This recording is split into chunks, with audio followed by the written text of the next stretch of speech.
Ayan, good morning mga kagigil. May nakababad po tayo ditong kasim. Tsaka may konting taba-taba, no? I-adobo na lang po natin. Start na po tayo. Mainit na yung pawali natin. Nilagay natin.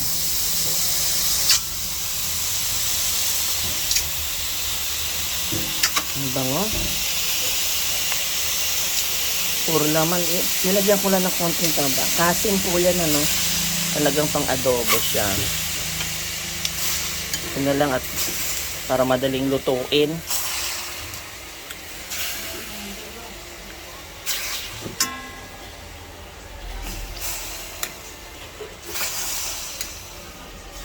Yan. Pabayaan muna natin siyang pakatasin muna natin yung baboy, ano.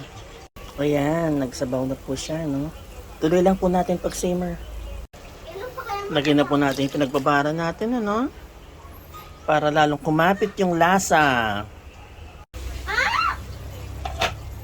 Lagyan na po tayo ng pinakuloang tubig, ano. Para palalambutin na natin yung ating kasim. Siguro mga 30 to 40 minutes. Ayan, tikman na po natin yung ating adobo.